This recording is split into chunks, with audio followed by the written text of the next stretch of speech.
The red dress hung in my closet like a dare. Bold, vibrant, and perhaps a little too much hope for a 62-year-old widow. I had bought it 2 weeks earlier, picturing how my son Nathan would smile when he saw me in it. "You look beautiful, Mum," I imagined him saying, the way he used to when he was a boy and I dressed up for his school plays or award nights, back when I still mattered. I slipped it on anyway. The silk felt cool against my skin, unfamiliar but comforting. In the mirror, I saw a woman who had grown practiced in hiding loneliness behind well-applied lipstick and polite smiles. Linda Barrett, still my name, even after the divorce from Nathan's father nearly 15 years ago. Some identities outlast marriages. The text had come that morning. "Looking forward to lunch, Mum." The usual spot. 1 p.m. simple, warm enough to stir something inside me. At 35, Nathan had built a life far from mine. A sleek Chicago real estate career, a downtown penthouse, Instagram full of curated joy. But he was still my son, still the boy I raised alone when his father moved on. I arrived at Brevette's Bistro 15 minutes early, holding my purse like a shield. The hostess, a young woman with soft curls and a sunny smile, led me to our regular table by the window. Around me, the restaurant hummed with the energy of Mother's Day, families laughing, children handing out handmade cards, bouquets gracing nearly every table. "Your son will be joining you?" the hostess asked, straightening the silverware. "Yes," I lied gently. "Any minute now." 1 o'clock came and went. The waitress, older and kinder, brought water and bread I couldn't touch. "Would you like to order an appetizer?" she offered. "He's just running late," I replied, swallowing a knot that had nothing to do with hunger. You know how traffic is. By 1:30, I could feel eyes on me, sympathy from nearby tables. I ordered the salmon, Nathan's favorite, telling myself he'd walk in just as the food arrived. Instead, my phone buzzed with a notification. His Instagram story. He was across town, smiling beside Deborah, his stepmother, with the caption, "Mother's Day lunch with my real mother." Grateful beyond words, the screen blurred as tears welled up, but none fell. Not yet, not here. I sat frozen, phone still in hand, while the noise of the restaurant swirled around me like wind. I couldn't feel. Real mother. The words rang louder than the chatter, louder than the clinking silverware. They echoed down 35 years of memories. The scraped knees I kissed, the late-night fevers I soothed, the sleepless nights I worked 3 jobs to pay his college tuition, and suddenly it was like none of it had happened, like I had been erased. "Ma'am, are you okay?" the waitress asked softly, a note of concern replacing her earlier patience. I looked up at her kind eyes and tried to smile. "I'm fine," I lied again. I forced myself to eat a few bites of the salmon. It tasted like paper. Around me, families clinked glasses and laughed with ease, passing gifts and taking photos that would one day remind them they'd been loved. I stared at my plate, at the empty chair across from me, at the illusion I'd been nursing for years. Nathan still needs me. Nathan still cares.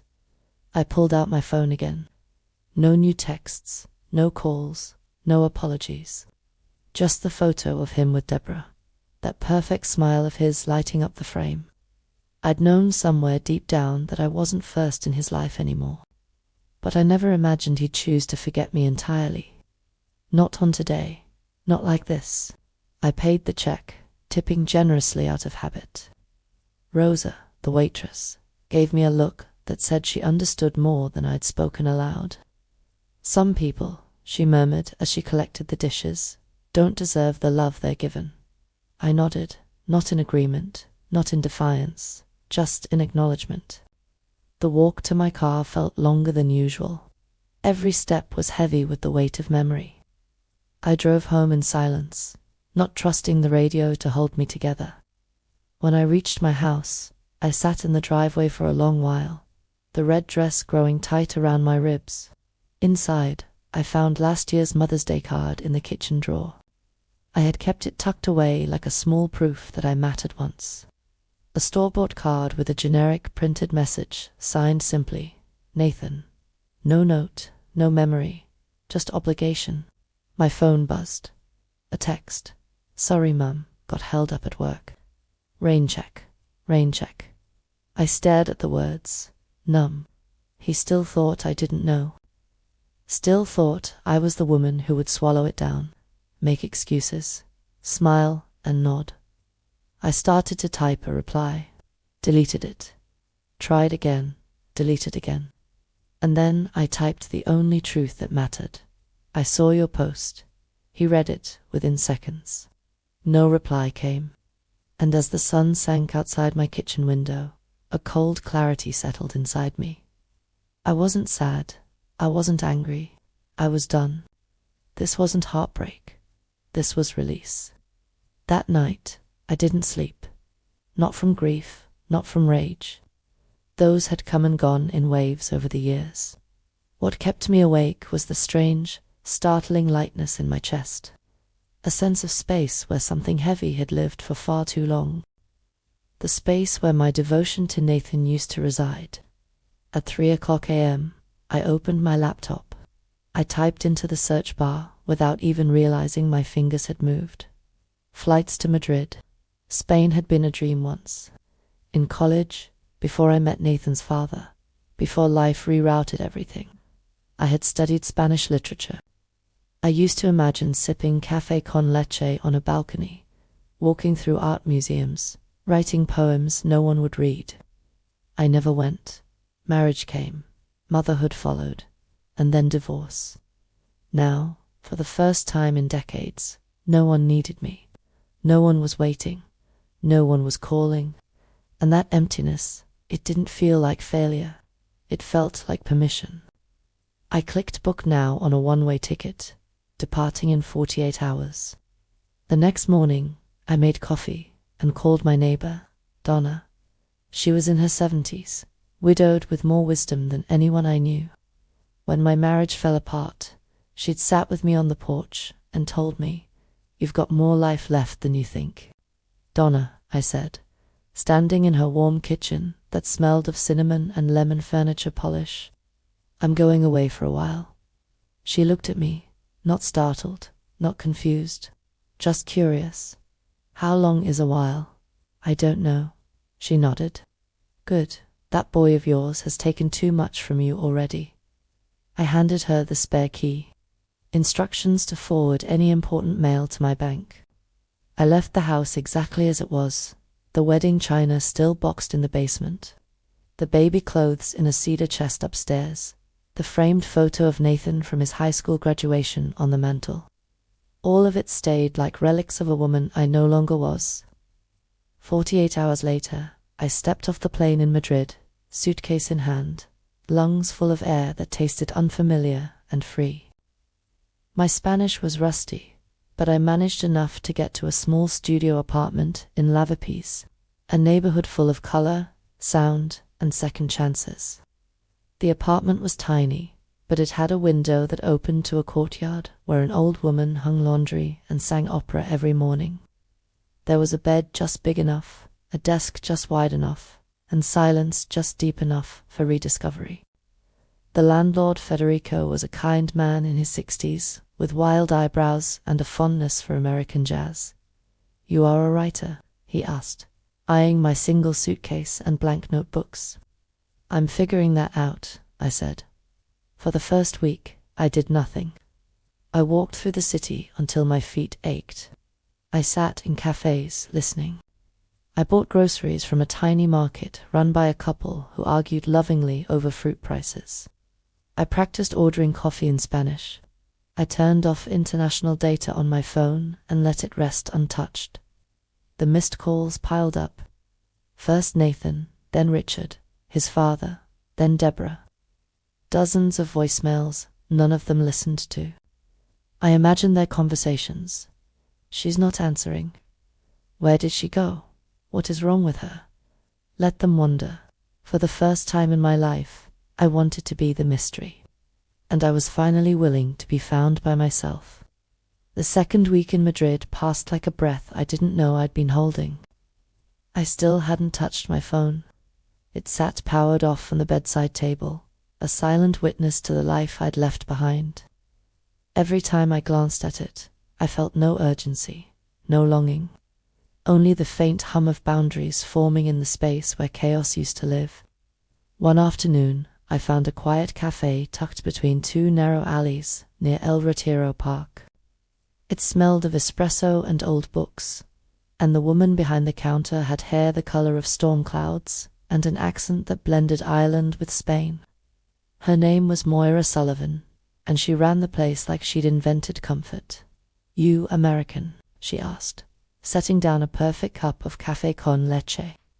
"Temporarily," I said, and she laughed, a warm musical sound like wind. "We're all temporary, love. Some of us just admit it sooner." Moira became my first real friend in Madrid. She was 68, twice divorced, and proud of it. Her children lived in different countries, but called every Sunday. She spoke with the confidence of someone who had been through hell and decided to decorate it. One day, I told her about Nathan, about the restaurant, about the post. Moira didn't interrupt. She just refilled my coffee and nodded in that way women do when they've seen it all and survived anyway. "My middle son did the same," she said softly. "Chose his father's second wife over me after the divorce. Didn't speak to me for 5 years. What did you do?" I asked. "I let him go," she said. "Simple as that. Hardest thing I ever did. But sometimes love is letting someone walk away so they can learn what they've lost." That night, I turned my phone back on. The voicemails came pouring in, 47 in total. Nathan, Richard, Deborah, unknown numbers. The messages varied: concern, confusion, guilt, control. I didn't listen to a single one. Instead, I sat at my desk and opened a fresh page in my journal. I wrote about a woman who had spent decades defining herself by who needed her, and who had finally learned that being needed is unto the same as being loved. And I slept that night without nightmares for the first time in years. It was a Thursday when she called. I was sitting outside the cafe with Moira, a plate of churros between us, when my phone buzzed. A number I didn't recognize, Spanish country code. I was about to ignore it the way I had every other time, but something in me paused. I answered, "Linda?" The voice was careful, brittle. "It's Deborah Collins, Nathan's stepmother. I'm in Madrid. I need to see you." For a moment, I thought I'd misheard her. "How did you get this number?" "We hired someone, a private investigator. Please don't hang up. I flew here because Nathan's not well. He needs you." The irony was almost laughable. After all the silence, all the erasure, now he needed me. I said nothing. "I'm staying at the Western Palace Hotel," she added. "Just an hour, please." I should have refused. Every part of me that had grown strong in Spain told me to protect what I'd rebuilt. But some small flicker, whether curiosity or the final ghost of maternal instinct, made me agree. Moira walked with me to the hotel.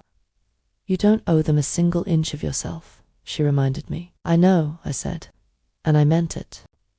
Deborah looked older than I remembered. Her blonde hair showed dark roots. Her makeup was uneven. Her silk dress wrinkled. She stood when I entered, hands trembling around a half-empty coffee cup. "Thank you for coming," she said. "You look well." "I am well," I said, taking a seat across from her.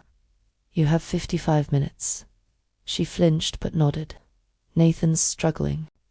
He lost the Peterson deal, the big development in Chicago. He's not sleeping, drinking too much. He's falling apart." I said nothing. I watched her. This woman who had taken my place so effortlessly. "He feels guilty," she continued. "He knows what he did.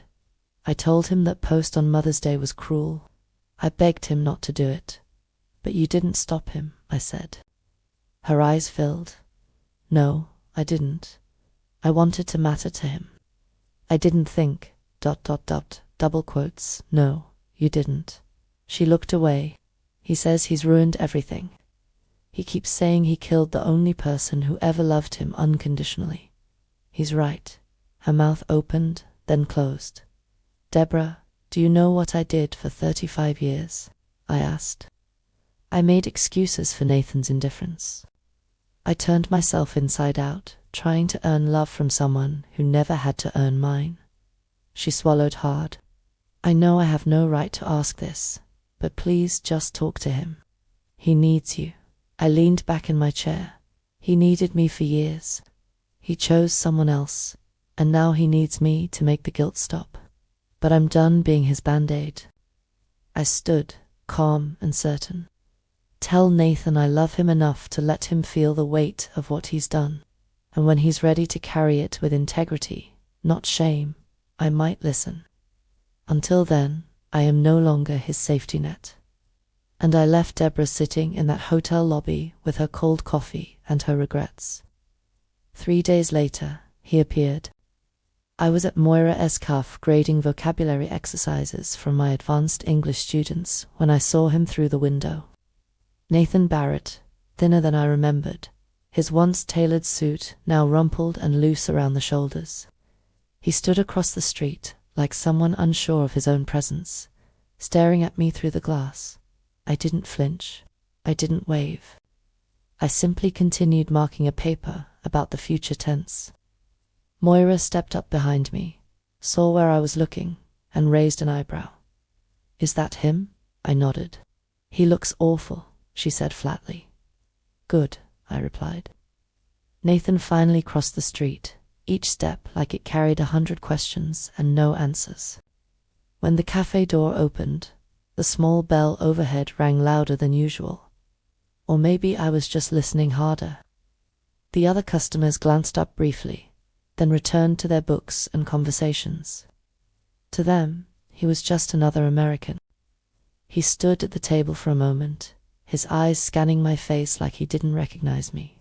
My longer hair, my sun-warm skin, the easy posture of a woman who didn't owe anyone an explanation. Mum, he said, unsure. Nathan, can I sit? I gestured toward the empty chair without looking up from the next paper. He sat slowly, carefully, like someone easing onto uncertain ice. I've been trying to reach you, he started.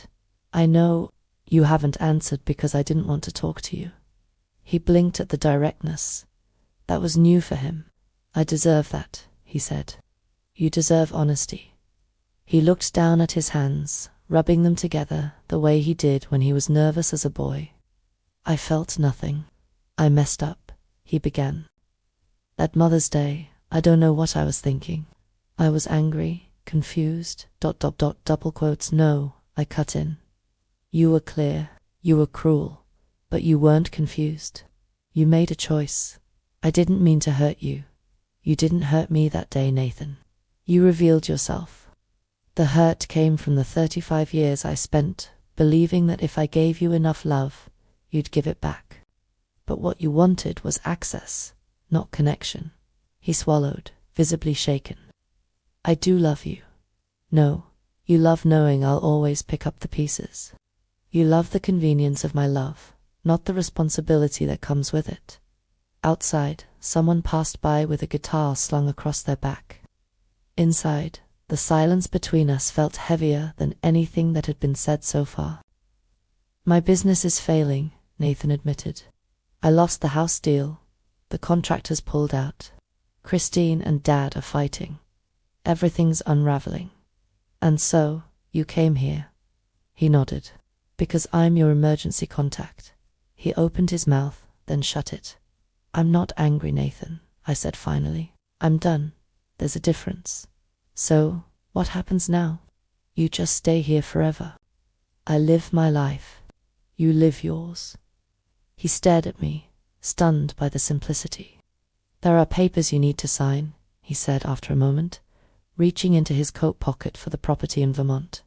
Legal stuff. And there it was, the real reason. Email them, I said. I don't have your email. Then figure it out. I stood, gathering my papers. This isn't revenge. It's protection. You are welcome in my life only when you've done the work to be someone who deserves to be there, not when you need a signature. I walked away. He didn't follow. 3 days after Nathan's visit, I woke to find 23 missed calls. I had slept soundly, deeply, even peacefully. The kind of sleep that comes only when you no longer feel obligated to hold someone else's world together. My phone had been charging on silent. When I checked it over my morning coffee, I found the record of desperation waiting. 6 calls from Nathan, 4 from Richard, 3 from Deborah, and 8 from a contact saved only as an attorney. I didn't listen to a single voicemail. That afternoon, Lucia came for her extra English lesson, carrying a small paper bag that smelled like cinnamon. "Magdalena," she explained, "my grandmother says sweets help with difficult conversations." She placed the bag on the table beside her grammar book.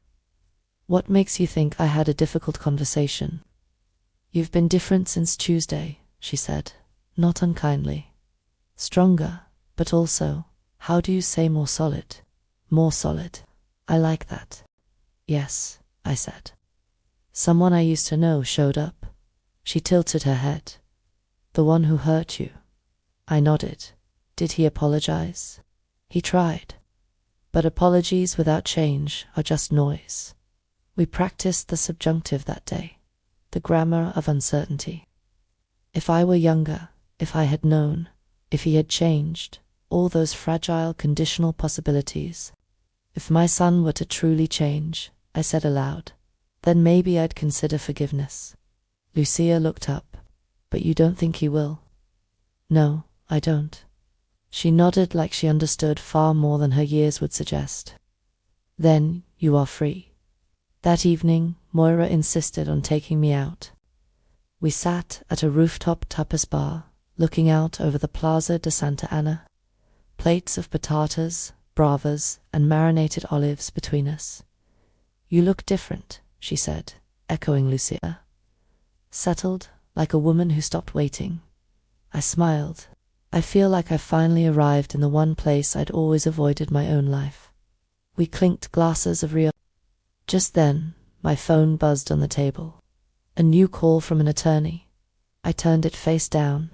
"They're persistent," Moira observed. "They're desperate. Nathan's business is failing. The house has become a problem. He wants me to solve it for him. Will you?" "Eventually," I said, "but not because he demands it. Because I choose to." The next morning, a knock came at my apartment door. A young man in a tailored suit stood there holding a leather briefcase. "Senora Barrett, my name is David Glick. I represent your son, Nathan Barrett."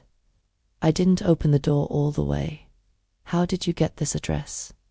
"We hired an investigator. I need to speak with you about urgent legal—" "No," I said flatly, beginning to shut the door. "Ma'am, please. Your son's company is in serious financial distress. There are tax issues involving your property in Vermont. If you don't sign," I cut him off. "Mr. Glickman, my son made a public choice to exclude me from his life. He has made no effort to repair that. I am under no obligation to clean up the messes caused by his own decisions," he stammered. "But he's your son, and I'm his mother.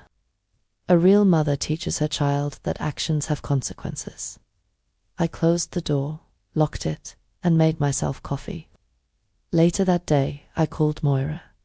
"They sent a lawyer to my apartment." She whistled. "Want me to call my cousin with the civil guard?" "Not yet," I laughed. "What will you do?" "I'm going to live my life," I said. "And if Nathan wants to be part of it, he knows what he needs to do." And that was the end of it. Or maybe finally the beginning.